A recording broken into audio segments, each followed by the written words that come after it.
malaki yung binago sa akin sa pag-iibon eh. Kasi ako, easy go lucky na tao, gumigimik sa edad na to. Mula nung nag-ibon ako, Gising na maaga, no? gigising ako ng maaga ngayon. Magpapakain, aasikasuhin yung ibon. Ngayon, nabago lahat yung routine ng buhay ko dahil sa pag-iibon. Na kinatutuwa ng asawa ko ngayon na hindi na ako naging pasaway sa kanya. Kumbaga, ang naging asawa ko ngayon, dalawa na. Asawa ko at saka ibon ko.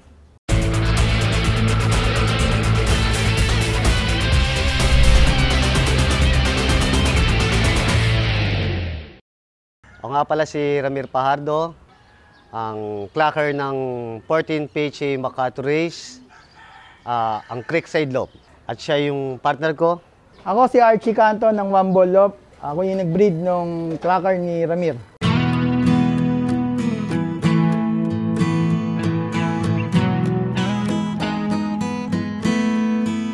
Nagkakilala kami ni Archie sa pagmamanok. So may friend ako, pinakalala sa akin siya. Nainganyo ako magmanok. Yung space ko, wala akong space ng paglalagyan ng manok. Eh siya may space ng Konti, may malit na lugar na paglalagyan ng manok. Doon kami nagsimula. Ang hilig ko lang kasi noon, mag-alaga lang rin. Hindi talaga ako ganong nagsusugal.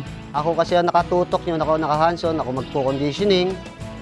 Nag-aral pa ako sa pagmamanok no? TJT. Nag-TJT pa siya. Nag-aral ako sa pagmamanok para pag lumaban kami, may idea kami pareho. Tapos nung magpa-pandemic nga, walang sabong, walang ano. Naisipan ko magkalapate. Actually, nung maliit pa lang ako, nagkakalapate na ako. So nitong nag-pandemic, walang mapaglibangan, may space ako sa bahay. Yun, nagkalapate ko. Inaya ngayon niya akong magkalapate. Doon na nagsimula lahat ng pagkakalapate ko. So nung na-enjoy ko na yung pagkakalapate, iba kasi yung pakiramdam pa nagpapauwi ka talaga eh. Compare doon sa manok kasi na pag nanalo ka, saglitan lang ang proseso kasi sa manok eh. Pag naghahanda ka ng manok, ilang buwan lang, laban na. Compare sa kalapate, talagang gugugol ka ng oras at panahon para dyan.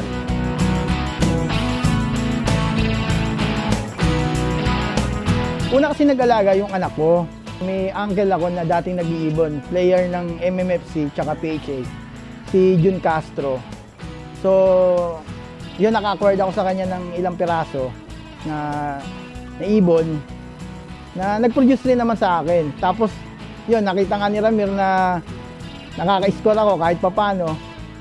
Bali siya naman, nung nag-start na siya, marami tong tropa eh. Nakapag-acquire kami sa iba't ibang mga kilalang fancier rin. So bago ko, kumuha rin ako. So konti pa lang yung ibon ko noon. So ang ginawa ko ngayon, sabi ko, pasuksok na lang. Nagpapasuksok ako lagi sa kanya. Kung ano yung available niya, isuksok. Pasuksok na lang kasi kulang yung ibon ko. Kasi ayoko yung naglalaro ng 5 piraso eh. Medyo ang gusto ko kasi mga at least 20. Yun ang mga gusto kong ilipad. Ikaw siya yung una nagparain ng panlaro sa amin dalawa eh. Oo.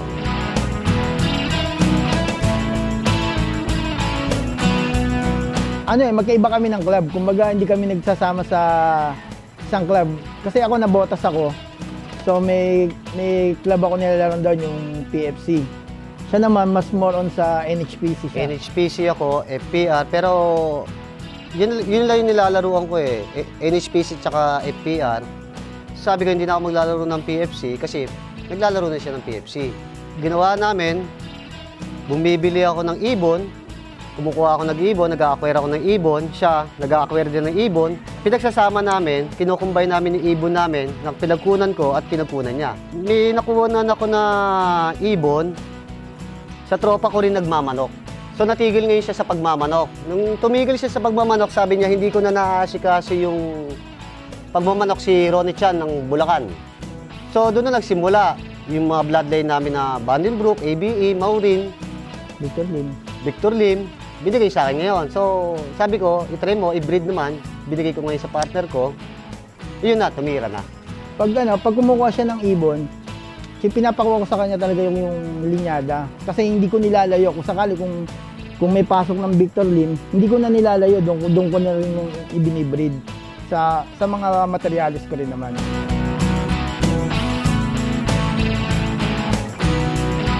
Kagaya nung nag-produce sa kanya ng last year, di ba, yung negro mo. Brinid ko yon, hindi ko na rin nilayo.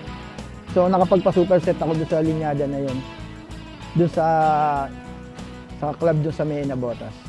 Tatay kasi nung MacArthur winner ko, bali, makukonsider ko kasing producer eh. Kasi ang ginagawa ko ngayon, pag ako kami nag-breed, hindi ako pwedeng dito ko lang i-breed sa isang babae. Sila lang. Ang ginagawa ko ngayon, nililipat-lipat ko. Kaya anong nangyayari ngayon sa akin, lagi akong late breeding. Tapos nagpapayaya. Ngayon, kunyari, may itlog siyang sobra, dadali niya sa akin, available yung yaya dito. Minsan itlog ang dinadala dito, minsan inakay. Young bird na, ganun.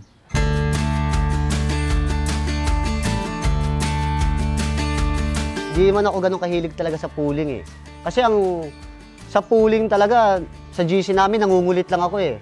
Kasi ang hindi ako swerte sa pooling. Kaya ang ginagawa ko ngayon, yung utol ko, siya ang nagpo-pooling sa akin. Tapos yung ibon, regarding naman sa tulin, hindi ko target ang maging matulin eh. Hindi ko wala sa isipan ko yun. Ang laging nasa isip ko, gusto ko dumulo ang ibon. Pag napadulo ko ang ibon, doon ko naman pag-aaralan ngayon kung paano patulinin naman ang ibon. Kumbaga, ang target ko muna, mapalayo ang ibon. Ako rin ganun, hindi ako sa pooling eh. Talagang gusto ko rin dulo talaga. Mga long distance bird. Ang pooling, parang, sa akin lang panandalian eh. Parang nakikilala ka lang ng tao, na kayo lang. Kasi ikaw lagi nagpo-pooling. Kung tapos hindi naman dudulo yung ibon mo, hindi ka nakikilala eh. Kumbaga kaya mas target ko yung dumulo ka, mag-champion ka, tulad yan, yung nangyari sa akin. Kumbaga, mas iba yung dating na nagpapadulo ka para sa akin. Compare dun sa mabilis yung ibon mo, pero kumbaga bungad lang, ayoko yung ganon. Kumbaga, targeting ko muna yung malayo. Saka ako magpupuling-puling na yan. Regarding naman sa mga gamot na binibigay ko, una, hindi ko talaga tinitipid yung kalapati ko eh. Basta pagdating sa gamot. Parang atleta yan eh. Na pag nakikitaan mo ng potensyal ang isang atleta, ibibigay mo ang lahat para sa kanya. Para ilabas ang pinaka-performance niya. Ibigay mo na lahat sa kanya para ibibigay niya rin yung para sa iyo. Dapat talaga healthy simula pa lang. Bago pa lang isa lang, malusog na yung ibon. Tapos na mag-molt, purga, cleansing. Tapos, yun na hindi mo rin tinitipid. Pag ako nagbibili, hindi ko tinitipid. Hanggat humihingi yung ibon ng pagkain, bigay lang ng bigay. Tsaka ano yan, pag nag-breed to, pag sinabi niya 2 clutch lang talaga. Oo. Pag sinabi ng 3 clutch lang talaga, kumbaga hindi sinasagad. So, ang gagawin ko ngayon, magsasarili ako ng breeding ngayon para kumbaga makumpleto ko lang yung mga singsing na may susuksok ko. Mapipilitan na ngayon ako dahil sa kanya. Minsan, i-break na lang yung pair. Yung last na egg, di ba? Sali, pang-awat na, yung last na egg. Imbis na pantapon na, hindi, sabi niya, padala mo pa dito sa akin yan, kailangan ko pa yan. Oo, kukunin ko talaga sa kanya yun kasi maano talaga to sa breeding. Pag sinabi niya, talagang hindi mo makukulit talaga. Pag sinabi niya na nasa, ano yun? Pahinga na. Pahinga na, yung lilipat na sa stocklop. Stocklop. Pag sinabi niya ililipat na sa stocklop niya, stocklop na talaga yun.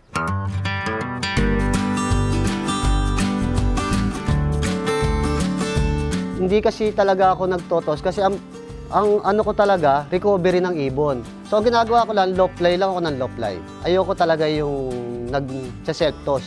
Minsan, naaya lang ako nito, yung partner ko, sabi ko, sige, sama mo na. Isang beses lang nangyari yon. Kasi ako talaga, more ako sa recovery. More ako sa observation ng kalapate. Kumbaga gusto ko nakikita ang ibon talaga kung ano yung sitwasyon niya talaga. Sa South ko kasi more ako sa protein.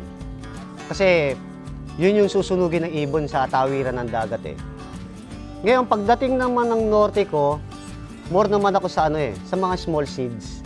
Kailangan ko medyo may tulin ng konti sa norte kasi ang labanan ng norte talaga, medyo kailangan mo ng tulin dyan. Compare sa south, hindi mo kailangan ng matulin dyan eh. Kailangan mo sa south, lakas eh. Yung susunugin ng ibon mo sa stamina. Sa norte kasi, kailangan mo ng konting bilis. So, hindi ako masyado nagbibigay ng protein sa norte ko. More ako sa mga small seeds lang talaga. Sa carbs. Yung sneaky mix ko, nilalagay ko yon sa feeding program ko. Kasi yung iba ginagamit nila yung sneaky mix pansalubong eh. Ako kasi, ang ibang pag dumating, kung ano yung pagkain nila, yun ang binibigay ko sa kanila. Ako talaga, number 1 talaga sa akin, dapat malusog yung ibon. May katawan bago mag-race. Tapos, yun nga, hindi ko rin talaga tinitipid. Yung isa sa talaga namin, very effective ngayon, yung honey.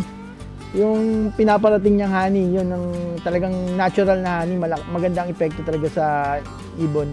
Yun ang ginagamit ko talaga eh. So, hindi ako gumagamit nung glucose. O yung mga electrolytes. So, more ako sa natural eh. So, sa kanya ko rin natutunan yun eh. Nung una talaga, Kasi nung north, medyo maganda yung pauwi ko. Inanong sa kanya, tinatanong sa akin, ano ba yung pang-recover mo? Sabi ko, pagdating, di ba, pansalubong. Talagang honey ka ako. Tapos nagtataka siya, ang lakas ko daw sa honey. Bukod kasi sa salubong, pati everyday, ginagawa kong routine. Every morning. Talagang naghahalo ako ng honey, tapos ng konting asin, salt, sodium. Yun yung naging practice ko.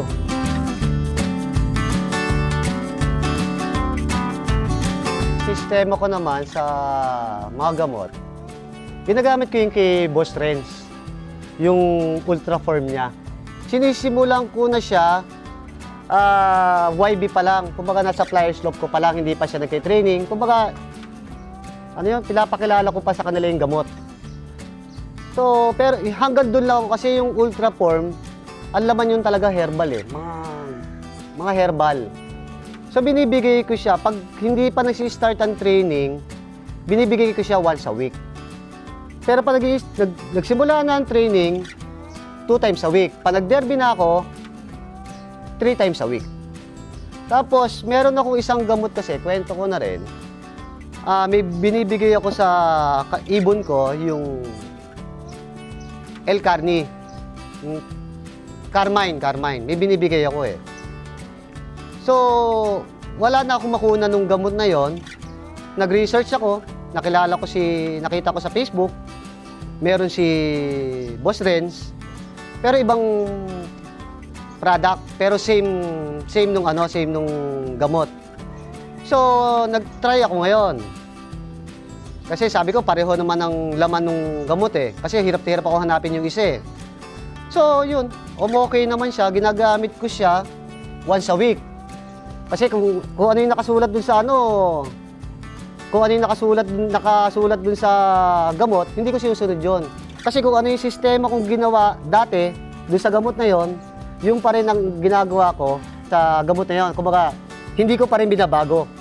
Kumbaga, kahit ano nakasulat dun sa label ng gamot, hindi ko binabago. Yun, isang tip pala. Dapat marunong tayo bumasa ng label ng gamot. Kasi minsan, sakali may program tayo. Sakali Lunes, nagbigay ka ng multivitamins. Sabi mo naman, Martes, magbibigay ka ng B12. Pag tinignan mo yung chemical formulation, parehas lang rin naman yon. So, yun ang isang dapat tayo, pag gumagamit tayo ng gamot, dapat nagbabasa tayo ng label, yung mga, content nung gamot.